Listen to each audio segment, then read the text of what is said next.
Hello everyone, मैं मिथुन सिंह स्वागत करता हूं आप सभी का। आशा करता हूं आप सभी बहुत अच्छे होंगे। बीएड के फर्स्ट सेमेस्टर के चाइल्डहुड एंड ग्रोइंग अप के प्रीवियस ईयर क्वेश्चन पेपर को हम लोग देखेंगे। यहां से आपको ये 2022 का दिख रहा होगा पेपर। 2021, 22, 23, 24 के प्रीवियस ईयर क्वेश्चन पेपर आपको हमारे चैनल पे मिल जाएगा। अलग से मैंने आप लोगों के लिए प्लेलिस्ट तैयार कर रखी है। प्लेलिस्ट में आपको जाना है सेमेस्टर 1 में, अभी वहाँ पे सारी जो प्रीवियस ईयर क्वेश्चन पेपर है वो आपको वहाँ पे मिल जाएगा। आगे बढ़े उससे पहले मैं आपको बता दूं, ये पांचों साल के प्रीवियस ईयर क्वेश्चन पेपर आप हर पीडीएफ की कीमत 2 से 3 रुपए आपको लगेंगे। पांचों साल के जो चारों पेपर हैं लगभग 20 से 25 पेपर आपको मिल जाएगा। 2-3 रुपए के कॉस्ट पे आपको ये अवेलेबल करा दिया जाएगा। तो 49 रुपीज में आप ये सारे पेपर को अवेल कर सकते हैं। जिनको लेना है यहाँ से मेरी ईमेल आईडी देख लीजिए, yourmithunsinh@gmail.com पे आप मुझे मेल कर सकते हैं। इंस्टा पे हो then do follow me @iMithun Singh। वहां से आपको पेपर ये मिल जाएगा बिल्कुल नीट एंड क्लीन में। जैसा मेरे पास है वैसा पेपर मैं आपको प्रोवाइड कर दूंगा। यहाँ से आप देख पाएंगे, यहाँ से पेपर देख लीजिए, childhood and growing up BEd semester 1 का ये प्रीवियस ईयर क्वेश्चन पेपर है 2022 का। 22-24 का ये सेशन है। 23-25 का भी मैंने आप लोगों के लिए वीडियो अपलोड कर दी है। अलग से प्लेलिस्ट भी आप लोगों के लिए मैंने तैयार कर दिया है। 101 का क्या मतलब है? देखिए, एक का मतलब होता है सेमेस्टर 1 और इस एक का क्या मतलब है? ये होता है सेमेस्टर 1 और सॉरी ये पेपर 1 है। ये क्या है? ये पेपर 1 है और ये सेमेस्टर 1 है। ठीक है, चलिए खैर, इससे आपको कोई बहुत ज़्यादा जानने की जरूरत नहीं थी।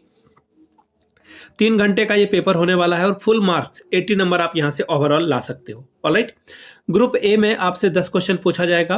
हर क्वेश्चन को अगर आप सही करते हो तो आपको टोटल ओवरऑल जो है 20 नंबर यहाँ से मिल जाएगा। पहला क्वेश्चन देखिए क्या है।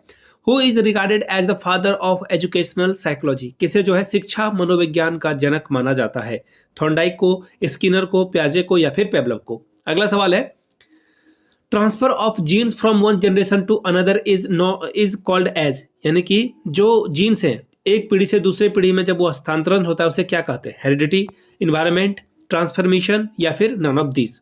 ठीक है, अगला सवाल देख लेते हैं। Question number 3, which stage of development is said to be over powered with a tendency for hero worship? यानी कि विकास के किस अवस्था में ऐसा कहा जाता है कि नायक पूजा की प्रवृत्ति उफान पर होती है? तो ये है अर्ली एडोसेंस, लेटर एडोसेंस यानी कि पूर्व किशोरावस्था, उत्तर किशोरावस्था या फिर अर्ली चाइल्डहुड यानी कि पूर्व बाल्यावस्था या फिर उत्तर बाल्य अवस्था।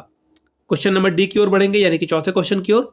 Agent of positive social change is, यानी कि सकारात्मक सामाजिक परिवर्तन का माध्यम क्या है? एजुकेशन है, संवेग है यानी कि इमोशन, लर्निंग या फिर टैलेंट? हिंदी में आपको अधिगम और क्षमता भी यहां से दिख रहा होगा।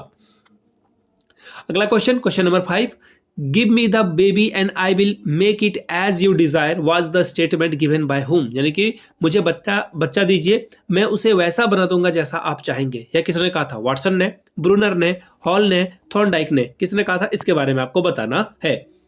अगला सवाल है, देखिए, कैरेक्टरिस्टिक ऑफ सेल्फ कॉन्ट्रैक्ट, आत्मसम्मान के लक्षण क्या होते हैं? लिमिटेड कॉन्ट्रैक्ट यानी कि सीमित संपर्क, बिवेयर फ्रॉम द प्रॉब्लम यानी कि समस्या से बचना, सेंसेशन सीकिंग यानी कि सनसनी अनुभूति है वो करना, या फिर ऑल ऑफ द यानी कि सभी? अगला क्वेश्चन है, how many stage of socialization of a children? यानी कि बालक के समाजीकरण की कितनी अवस्थाएं होती है? 2, 3, 4 या फिर 5? आगे बढ़ेंगे, which of the following is a cognitive process? यानी कि निम्नलिखित में से कौन सी संज्ञानात्मक प्रक्रिया है? खेलना, रिलैक्सेशन या फिर चिंतन करना या फिर दौड़ना? अगला सवाल है, which development takes place in the playground? यानी कि खेल के मैदान में कौन सा विकास जो है होता है? फिजिकल डेवलपमेंट, मेंटल डेवलपमेंट या फिर सोशल डेवलपमेंट या फिर ऑल ऑफ दीज? अगला सवाल है, ये आखिरी सवाल है ये, the main contribution institution is the language development of a child? यानी कि बालक के भाषा विकास में योगदान देने वाली संस्था क्या है? फैमिली है, स्कूल है, मास मीडिया है या फिर पत्रिकाएं हैं? ठीक है, आखिरी ग्रुप है, एक्चुअली सेकंड ग्रुप है। इसके बाद एक और ग्रुप के क्वेश्चन आपको सॉल्व करने होंगे। 5 क्वेश्चन जो है यहाँ से 5 नंबर के क्वेश्चन मिलेंगे। 4 ही क्वेश्चन का जवाब आपको देना है। NE4 यहाँ पे देखिए लिख रखा है। वृद्धि और विकास के बीच अंतर स्पष्ट करना है। Differentiate between growth and development. अगला सवाल देखिए क्या है, how does heredity play an important role in learner's development? यानी कि यहां से मैं दिखा देता हूं, अनुवांशिकता अधिगमकर्ता के विकास में कैसे एक महत्वपूर्ण भूमिका निभाती है?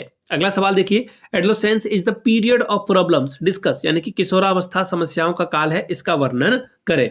अगला सवाल देख लेते हैं, discuss the concept of socialization, यानी कि सामाजिकरण की अवधारणा का वर्णन करें।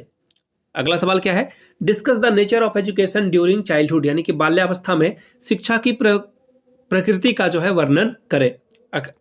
अगला क्वेश्चन है question number 7, what is the impact of media, internet and mobile of on adolescence, यानी कि किशोरों पर जो है मीडिया, इंटरनेट और मोबाइल का क्या प्रभाव पड़ता है, इसके बारे में बताना है। आखिरी ग्रुप है ग्रुप सी, यहाँ पे आपको 4 क्वेश्चन का जवाब देना है, 10-10 नंबर आपको हर क्वेश्चन के लिए मिलेगा। क्या है पहला सवाल, describe the Jean Piaget's theory of cognitive development, यानी कि जीन पियाजे के संज्ञानात्मक विकास के सिद्धांत का वर्णन कीजिए।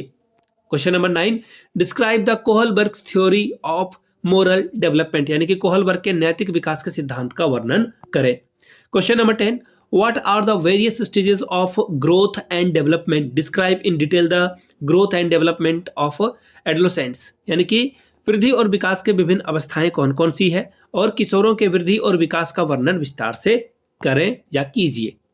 Question number 11, discuss the chief characteristic of adolescence, यानी कि किशोरावस्था की मुख्य विशेषताओं का वर्णन करें।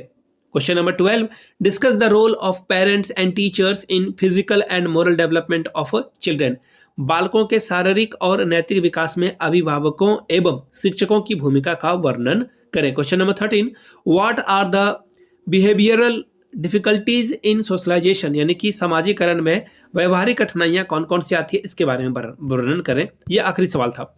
अब मैं फिर से एक बार आप लोगों के लिए दोहरा देता हूं, सेमेस्टर 1 में अगर आप अच्छे से नंबर लाना चाहते हो 2024-25 के लिए, तो आप 49 में ये सारे पीडीएफ को अवेल कर सकते हैं, और जिनको नोट्स चाहिए मेरे, वो 399 में ये नोट्स को एक्वायर कर सकते हैं। आपको ये सारे नोट्स मिल जाएंगे। यहाँ से मेरी ईमेल आईडी देख लीजिए, yourmithunsingh@gmail.com पे आप मुझे मेल कर सकते हैं। इंस्टा पे हो then do follow me @imithunsingh। मिलते हैं अगले वीडियो में। वीडियो को आपने यहाँ तक देखा, प्यार दिया, इसके लिए आप सभी का बहुत बहुत शुक्रिया। Have a good day.